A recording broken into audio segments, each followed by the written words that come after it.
మనం తెలంగాణ రాష్ట్రము కొట్లాడి తీసుకొచ్చుకున్నాం. తెలంగాణ రాష్ట్రాన్ని మనము నిరాహార దీక్షలు చేసి లాఠీ చార్జులతో లాఠీ దెబ్బలు తిని పోలీసుల చేతుల్లో ఎన్నో దెబ్బలు తిన్నాం. ఎక్కడెక్కడనో నిద్రలు చేసినాం. ఎక్కడెక్కడనో బస్సులపైన ధర్నాలు, రోడ్లపైన భోజనాలు చేసినాము. బతుకమ్మ ఆటలాడినము. ఒక పండగ వాతావరణం లాగా కష్టపడి మనం తీసుకొచ్చుకున్న తెలంగాణ అంటే తెలంగాణ కోసము మనం ఎన్నో యుద్ధాలు చేసినాం. ఒక కాంగ్రెస్ పార్టీ అధికారంలో ఉన్నప్పుడు మన గోడును పట్టించుకోలే. ఎంతోమంది బలిదానాలు కూడా జరిగాయి ఈ తెలంగాణ రాష్ట్రం కోసం. మనం కొట్లాడినటువంటి తెలంగాణ రాష్ట్రం కోసం మనము కొట్లాడే సమయంలో తెలంగాణ రాష్ట్రం మనకు ఏర్పడితే మనం కోరుకున్న విధంగా ఉద్యోగాలు వస్తాయి, మన నీళ్లు మనకుంటాయి, మన తెలంగాణ రాష్ట్రం మనకుంటుంది, మన ముఖ్యమంత్రి మనకుంటాడు, మనం ఆడింది ఆట పాడింది పాట అవుతుందని ఎంతో ఆతురతతోని మనం కష్టపడి తెలంగాణను తీసుకొచ్చుకున్నాము. తెలంగాణని ఇవాళ సాధించుకున్నాము. అంటే కేసీఆర్ పుణ్యామా అని, అలాగే మన కృషితోని కేసీఆర్ కూడా ముందుపడ్డాడు. కేసీఆర్ ముందుంటే మనం కేసీఆర్ వెనకాల మనం ముందుకు పోయినాం. మొత్తానికి రాష్ట్రాన్ని మనం ఇవాళ ఏర్పాటు చేసుకున్నాం. అవునా? ఇవాళ ఏర్పాటు చేసుకున్నటువంటి ఈ తెలంగాణ రాష్ట్రంలో 10 సంవత్సరాలు పరిపాలించినటువంటి కేసీఆర్ ఏం ద్రోహం చేసిండు తెలంగాణ రాష్ట్రానికి చెప్పండి? నీళ్లు తీసుకొచ్చిండు, ప్రాజెక్టులు కట్టించిండు. ప్రాజెక్టులతో పాటు జిల్లాకు ఒక్క మెడికల్ కాలేజ్ కట్టించిండు. వైద్యం అందుబాటులోకి వచ్చింది. ఒకప్పుడు వైద్యం అంటే అసలు మనకు కంటికి కనిపించినంత దూరంలో ఉండేది. మనకు ఎలాంటి వ్యాధి వచ్చినా ప్రైవేటు హాస్పిటల్లో లేదంటే మన ఏరియాలో కాకుండా కొంత దూరం ప్రయాణిస్తే కానీ మనం దవాఖానకు పోనటువంటి పరిస్థితి. ఇక కొందరికి ఇటు పోతే కరీంనగర్, ఎవరెవరికైతే మెయిన్ సిటీల దగ్గర ఉన్నాయో జిల్లా ఆసుపత్రులు, ఆ హాస్పిటల్కి పోతే తప్ప చికిత్స అందేటువంటి పరిస్థితి లేదు. అంత దూరం పోయినా అసలు ఆ చికిత్స ఏ విధంగా అసలు కరెక్ట్గా జరుగుతుందా లేదా మనం అడుగుదామంటే అడగలేనటువంటి పరిస్థితి.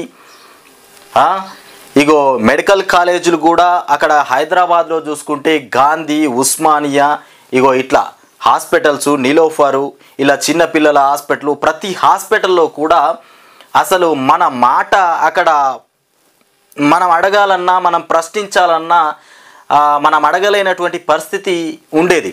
ఎందుకంటే అప్పుడు మన రాష్ట్రాన్ని కాంగ్రెస్ పార్టీ వాళ్ళు పరిపాలిస్తున్నారు కాబట్టి.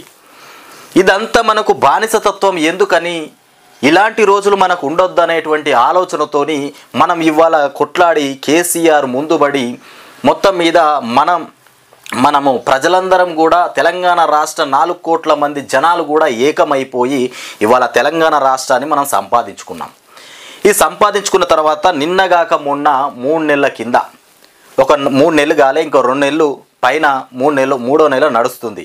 ఈ 3వ నెలలోనే కాంగ్రెస్ పార్టీ వాళ్ళు ఇచ్చినటువంటి తెలంగాణ రాష్ట్రానికి ఏదో ఒరగబెడతారు, రాష్ట్ర ప్రజలకు ఏదో మేలు చేస్తారనుకొని తెలంగాణ రాష్ట్రంలో కొన్ని చోట్ల కేసీఆర్ నిలబెట్టినటువంటి ఎమ్మెల్యేలను ఉద్దేశించి వాళ్ళు అంటే వాళ్ళ వ్యక్తిగతంగా వాళ్ళపైన విమర్శ ఉండడం వల్లనే ఓట్లు అనేది కాంగ్రెస్ పార్టీ ఎమ్మెల్యే అభ్యర్థులకు వేయడం జరిగింది.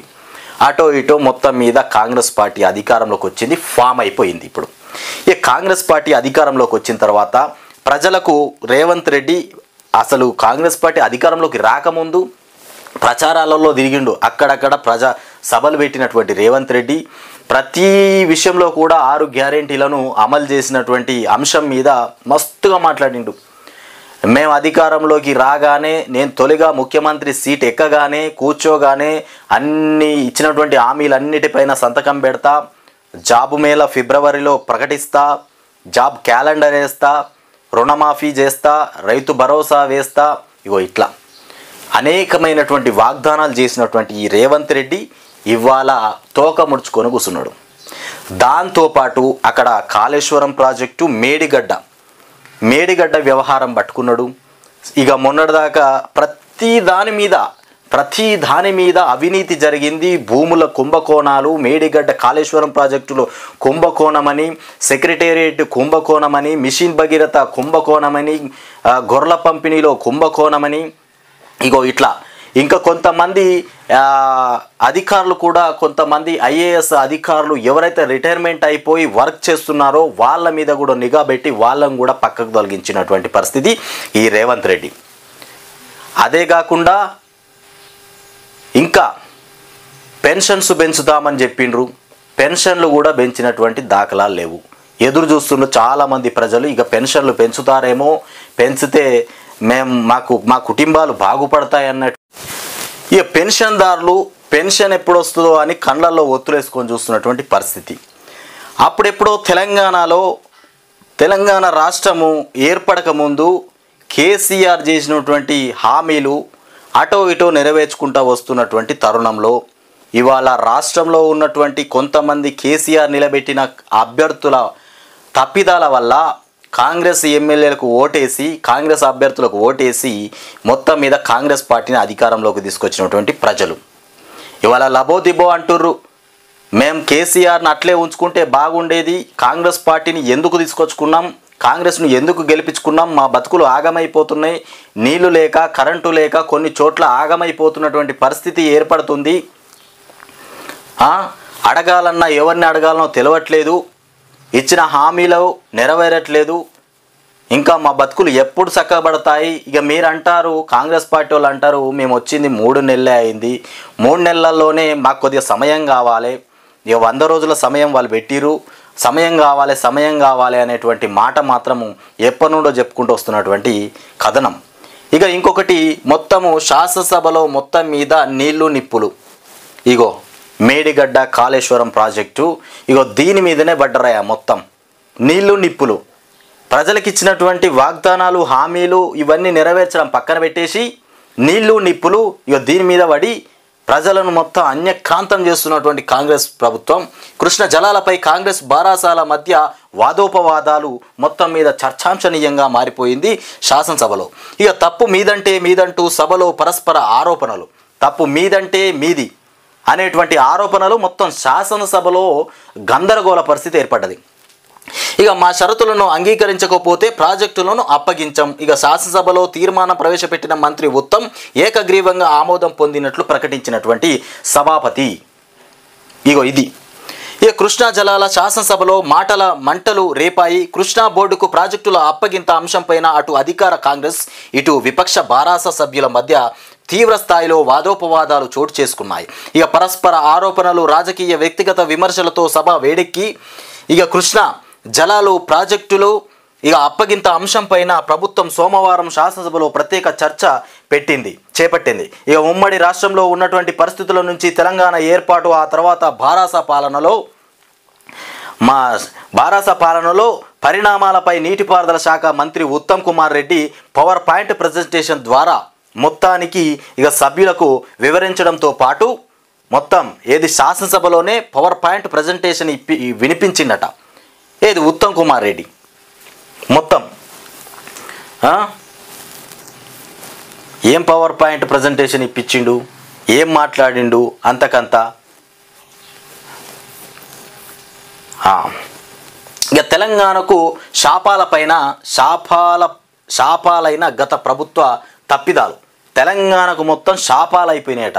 ఏది గత ప్రభుత్వాలు చేసినటువంటి తప్పిదాలే ఇవాళ మొత్తం శాపాలు అయిపోయినాయి అని చెప్తున్నారు.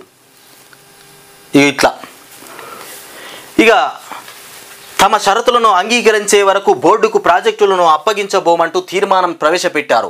మంత్రి ప్రజెంటేషన్ ఇస్తున్న సమయంలో బారాస సభ్యులు పలుమార్లు అభ్యంతరం వ్యక్తం చేశారు. ప్రాజెక్టులను గత ప్రభుత్వం బోర్డుకు అప్పగించి తెలంగాణకు తీవ్ర అన్యాయం చేసిందని ఆంధ్రప్రదేశ్ సీఎంతో కలిసి అప్పటి తెలంగాణ ముఖ్యమంత్రి కేసీఆర్ రాయలసీమ ఎత్తిపోతల పథకం చేపట్టడానికి కారకులయ్యారని, ఇక ఇంత ముఖ్యమైన అంశంపైన చర్చ సమయంలో ప్రతిపక్ష నాయకుడు సభలో లేరంటూ ముఖ్యమంత్రి రేవంత్ రెడ్డితో పాటు పలువురు మంత్రులు తీవ్ర స్థాయిలో ధ్వజమెత్తారు. ఇక బారాస తరపున చర్చలో పాల్గొన్న నీటిపారుదల శాఖ మాజీ మంత్రి హరీష్ రావు గట్టిగా ఎదురుదాడికి దిగాడు. ఇక తమ హయాంలో కేఆర్ఎంబీకి ప్రాజెక్టులను అప్పగించనే లేదని, కాంగ్రెస్ అధికారంలోకి వచ్చిన వెంటనే ప్రాజెక్టులను అప్పగించి తీవ్ర అన్యాయం చేసిందని తమ ఆందోళనకు ఇక దిగొచ్చి శాసనసభలో తీర్మానం ప్రవేశపెట్టడం తమ విజయమేనని పేర్కొన్నారు. ఇక బోర్డుకు ప్రాజెక్టులను ఆ భారాసాయే అప్పగించిందని ఉత్తమ్ పేర్కొనగా, కాంగ్రెస్ ప్రభుత్వమే స్వాధీనపరుచుకుందని బారాస సభ్యులు నినాదాలు చేశారు. మొత్తానికి బారాస ప్రభుత్వమే బోర్డుకు ప్రాజెక్టులను అప్పగించిందని కాంగ్రెస్ వాళ్ళు చెప్తున్నారు. కాదు మాకు అలాంటి ఎన్ని మాటలు వచ్చినా మేము అప్పచెప్పడానికి మేము అంగీకరించలేదు. ఇవాళ అధికారంలోకి రాగానే ఈ ప్రాజెక్టులను కృష్ణా బోర్డుకు కేఆర్ఎంబీకి అప్పగించాలనేటువంటి ఆలోచన కాంగ్రెస్ పార్టీ వాళ్ళు చేసిర్రు. అలాంటి మంత్రాలు కూడా జరిపిరని చెప్తున్నటువంటి బారాస సభ్యులు. మొత్తం మీద శాసనసభలో ఈ వేడి చర్చలు అయితే కొనసాగినాయి. ఇక తమ హయాంలో కేఆర్ఎంబీకి ప్రాజెక్టులు అప్పగించేది లేదని చెప్పిండ్రు. ఇక కాంగ్రెస్ ప్రభుత్వమే స్వాధీనపరిచిందని బారాస సభ్యులు ఇక నినాదాలు చేశారు. మధ్యంతరం వాదోపవాదాలు అభ్యంతరాల నడుమ చర్చ కొనసాగింది. తెలంగాణ ప్రభుత్వం విధించినటువంటి షరతులకు బోర్డుకు అప్పగించేది లేదని మంత్రి ప్రవేశపెట్టినటువంటి తీర్మానాన్ని సభ ఏకగ్రీవం ఆమోదించినట్లు స్పీకర్ ప్రసాద్ కుమార్ ఇక ప్రకటించారు. మంగళవారం మేడిగడ్డ ప్రాజెక్టు సందర్శనకు అన్ని పార్టీల ఎమ్మెల్యేలంతా రావాలని మంత్రి ఉత్తమ్ కుమార్ రెడ్డి కోరారు. ప్రస్తుత ఆర్థిక సంవత్సరానికి 2023-24 సంబంధించినటువంటి పార్లమెంటరీ బడ్జెట్ను కూడా ఆర్థిక మంత్రి బట్టి విక్రమార్క సభలో ప్రవేశపెట్టగా ఆమోదించినట్లు సభాపతి ప్రకటించారు. అనంతరం సభను మంగళవారం ఉదయం 11 గంటలకు వాయిదా వేశారు. ఇక అనంతరం కాంగ్రెస్, సిపిఐ, సిఎంఐ ఎమ్మెల్యేలు పలువురు మంత్రులు సీఎం వద్దకెళ్ళి మంగళవారం నాటి మేడిగడ్డ పర్యటన వివరాలు మొత్తం మీద చర్చలు జరిపించారు. మొత్తం మీద మంగళవారం నాడు మేడిగడ్డకు వెళ్ళి మనం అక్కడ చూద్దామనేటువంటి చర్చలు అయితే జరిపినరట. ఇక తీర్మానంలో ప్రభుత్వం పేర్కొన్నటువంటి అంశాలు ఇవి. ఉమ్మడి ఏపీకి బచావత్ ఇక ట్రైబ్యునల్ 811 టీఎంసీలు కేటాయించింది. తెలంగాణ రాష్ట్ర ఏర్పాటు తర్వాత కృష్ణా బేసిన్ పరిధిలోని అవసరాలకు ఇక ప్రాధాన్యం దక్కలేదు. తెలంగాణకు 299, ఏపీకి 512 టీఎంసీల చొప్పున ఇక అసమంజసంగా జరిగినటువంటి పంపకాలకు అప్పటి ప్రభుత్వము అంగీకరించింది. నాగార్జున సాగర్, శ్రీశైలం ప్రాజెక్టులను కృష్ణా బోర్డుకు అప్పగించాలని కేంద్రం జారీ చేసినటువంటి గెజిట్పై అభ్యంతరం తెలుపలేదు. ఇక తెలంగాణ ఆధీనంలో ఉన్నటువంటి సాగర్ డ్యాం కుడివైపు భాగాన్ని 2023 నవంబర్ 29న పోలీసులను పంపి ఇక ఏపీ స్వాధీనంలోకి తీసుకుంది. కేంద్రం వెంటనే సిఆర్పిఎఫ్ బలగాలను మోహరించి ఏపీ పోలీసులను వెనక్కి పంపించింది. ఇక క్యాచ్మెంట్ కరువు ప్రాంతాలు, ఇక బెసిన్ జనాభా సాగు ప్రాంతం ఇక ఆధారంగా ఏపీ తెలంగాణల మధ్య కృష్ణ జలాల పంపిణీ చేపట్టాలి. కేడబ్ల్యూడిటి ప్రకారం బేసిన్ అవసరాలను ప్రాధాన్యంగా తీసుకోవాలి. 1962లో ప్రణాళికా సంఘం శ్రీశైలాన్ని జల విద్యుత్ ఉత్పత్తి ప్రాజెక్టుగా మంజూరు చేసింది.